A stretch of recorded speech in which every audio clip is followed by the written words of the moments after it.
Accessing someone's private WhatsApp data without touching their device or knowing their passcode sounds like something out of a high-budget spy thriller, yet the digital footprint left behind by modern encryption often hides vulnerabilities that most users completely overlook.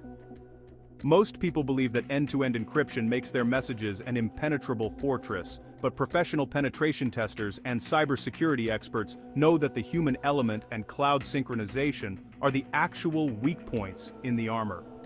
In the next few minutes, you are going to see exactly how high-level monitoring is structured and why the methods used by professionals are so effective at bypassing traditional security measures. Before we dive into these complex strategies, a crucial disclaimer. This video is strictly for educational purposes and ethical research only. We do not advise, encourage, or condone using any of the information presented here to infiltrate someone's privacy or engage in any illegal activities. The goal is to understand how digital monitoring works so you can better protect your own data. If you are finding this breakdown valuable so far, make sure to hit the like button and subscribe to Point Access Hacking for more deep dives into the world of digital security. Also, drop a comment below and let us know, do you think modern apps are actually getting more secure, or are hackers just getting smarter? We read every single comment.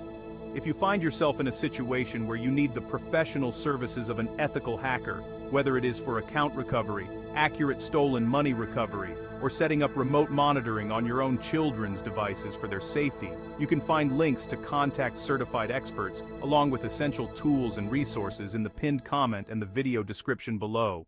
The first method utilized by experts involves the exploitation of cloud-based synchronization protocols. When WhatsApp backs up data to services like Google Drive or iCloud, that data is no longer protected by the same end-to-end encryption protocols that govern the app-to-app communication. A professional doesn't need to break into the phone. They focus on the secondary storage environment where the backup resides. By analyzing the metadata of these backup files, one can theoretically reconstruct entire chat histories, including media and deleted messages, provided they can intercept the authentication token used by the cloud provider. This is a sophisticated man-in-the-middle approach that targets the bridge between the device and the server. It is a reminder of why two-factor authentication on your cloud accounts is just as important as the lock on your phone screen. Have you ever checked which cloud accounts your phone is currently syncing to? Tell us in the comments right now. If you are struggling with a lost account or need a professional security audit, remember that certified experts are available through the links in our pinned comment and description. The second method shifts the focus to browser-based mirroring and session hijacking. While many are familiar with WhatsApp Web, few understand how session cookies can be harvested to maintain a persistent connection without the target ever receiving a second notification. Professionals look for session persistence vulnerabilities where a desktop environment can be mirrored remotely through a virtual private server. This allows for the real-time monitoring of outgoing and incoming calls and texts without needing a QR code more than once. The complexity here lies in the stealth, keeping the session active while masking the IP address of the monitoring station. It requires a deep understanding of network traffic and packet inspection. This is why you should always go into your WhatsApp settings and log out of all linked devices regularly. If you appreciate these security insights, share this video with someone who needs to level up their digital privacy. The third and perhaps most advanced method involves SS7 signaling exploitation. This is a protocol-level vulnerability within the global telecommunications network itself. By exploiting the SS7 flaws, a professional can intercept the SMS verification codes sent by cellular providers before they even reach the target device. This allows for the redirection of the entire account to a secondary controlled environment. Because this happens at the network level, no physical access or specialized software on the phone is required. It is a silent, invisible technique used in high-stakes cybersecurity environments to demonstrate how vulnerable our mobile infrastructure truly is.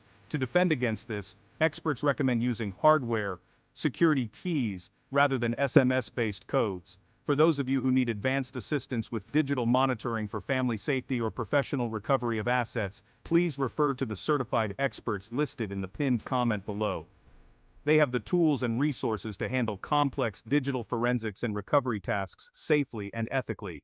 By understanding these three frameworks, cloud exploitation, session hijacking, and network-level signaling, you begin to see that security is never a finished product, but a constant cycle of updates and vulnerabilities.